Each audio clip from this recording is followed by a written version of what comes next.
Я очень рискую это говорить, но формула мира Зеленского не является такой, какой нам ее показывают. На самом деле, это даже не формула мира, а очередная попытка президента Украины подольше удержать свою власть, которая пошатнулась в последнее время. Почему я сделал такие выводы? Ты узнаешь в этом видео. Не будем терять ни секунды. Погнали. Владимир Зеленский является президентом Украины с 2019 года. Его срок полномочий должен был закончиться еще 31 мая 2024 года. Однако, ссылаясь на военное положение, а также на тяжелую ситуацию в стране, Зеленский сохранил пост президента и продолжает вести свою политику дальше. Благодаря боевым действиям этому человеку не приходится даже смотреть на народное одобрение. И единственное, что Зеленскому могло бы помешать иметь абсолютную власть в стране, так это либо другие политические партии, которыми заправляют его конкуренты, либо западные партнеры, которые и финансируют боевые действия в Украине. С первыми Зеленскому удалось разобраться. И кто бы что ни говорил, но положение политических конкурентов президента Украины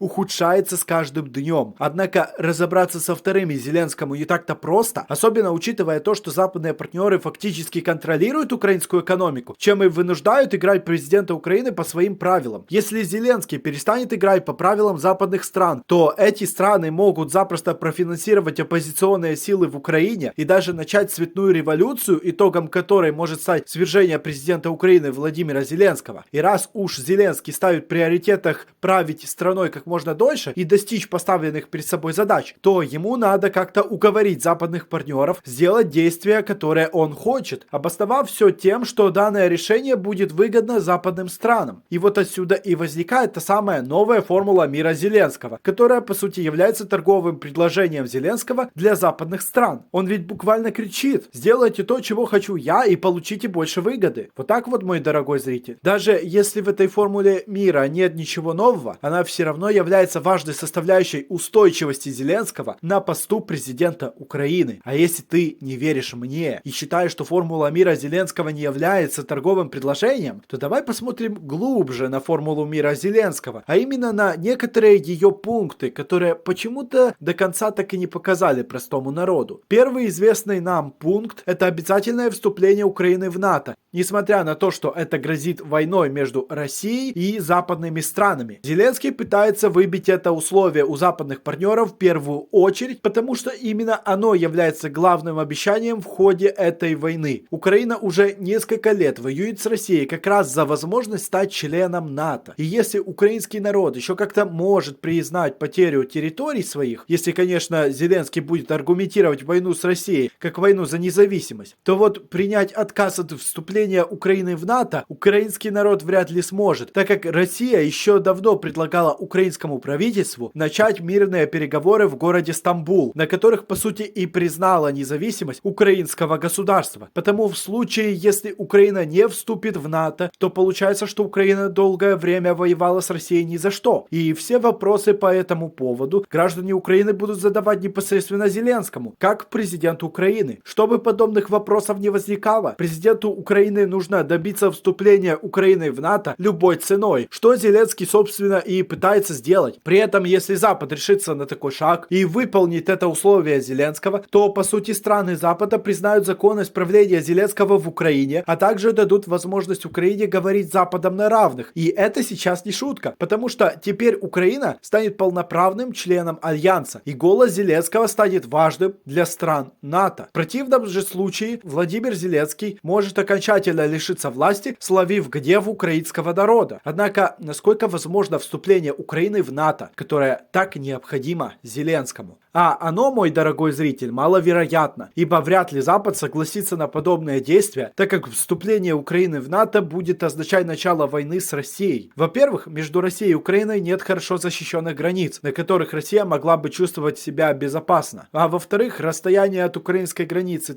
до столицы России, города Москва, составляет где-то 600 километров, что создает угрозу обстрелов для основной русской промышленности. В-третьих, расширение НАТО на восток будет нести и экономические последствия, так как осложнит торговлю между Россией и Европой. Потому настолько ощутимую угрозу со стороны НАТО российские власти вряд ли собираются терпеть и начнут войну со странами НАТО в этой ситуации. Вступление Украины в НАТО слишком рискованно для Запада, и этот пункт является по сути ультиматумом Зеленского для стран НАТО, чтобы сохранить свою власть. Это все является началом торгового предложение Зеленского к западным странам. И далее в видео я расскажу, что президент Украины собирается отдавать Западу взамен. Второй пункт формулы мира Зеленского, который известен нам, тоже гипотетически является ультиматумом и говорит о том, что Украине для достижения мира необходимо больше оружия, чтобы выбить Россию из захваченных территорий. Помимо вступления Украины в НАТО, главной целью войны украинская власть на данный момент считает возвращение юридических границ 1991 года. Кроме того, возвращение границ 1991 года также является обещанием Зеленского, как президента Украины перед народом, которое, в отличие от вступления Украины в НАТО, можно в целом и не выполнять. И я уже рассказывал в этом видео, как можно это все организовать. Но нам интересно то, что старая формула мира Зеленского не говорила Западу о том, какое конкретно количество оружия необходимо украинскому государству для окончательной победы и возвращения тех самых границ 1991 года. Новая же формула мира Зеленского, если верить слухам, имеет под собой конкретное количество вооружения и его численность, которая и необходимо дать западным странам Украине для достижения победы. Честно говоря, это все звучит немножечко странно и по сути мало чем отличается от первоначальной формулы мира Зеленского. Но тут есть очень интересный нюанс. На сей раз президент Украины действует более решительно и выставляет все условия победы в ряд, давая даже конкретные цифры, о которых мы пока что не знаем. Ну, может, кто знает, напишите в комментариях, пожалуйста. Президент Украины, по сути, окончательно стал политически зависимым от западных стран, у которых интерес к войне в Украине угасает. Они готовы бросить президента Украины на произвол судьбы, лишь бы поскорее наступил мир. Потому предложение Зеленского должно покрывать убытки Запада, и вряд ли данное предложение будет выгодно украинскому народу. Президент Украины предлагает получить выгоду странам НАТО двумя путями. Либо с помощью украинских ресурсов, либо путем ограбления российских территорий. Зеленский готов пойти на огромные уступки, чтобы сохранить собственную власть, вплоть до возможного вступления в конфликт стран НАТО. И все, что я сказал в этом видео, является тому подтверждением. Чем дальше мы будем смотреть с тобой на формулу мира Зеленского, тем больше начнем понимать, что именно желание подольше побыть во власти и руководит действиями Зеленского. Я не пытаюсь сейчас кого-то обвинить или оправдать, лишь говорю свои размышления. Напиши в комментариях, что думаешь лично ты. Спасибо, что досмотрел до конца, и до новых встреч.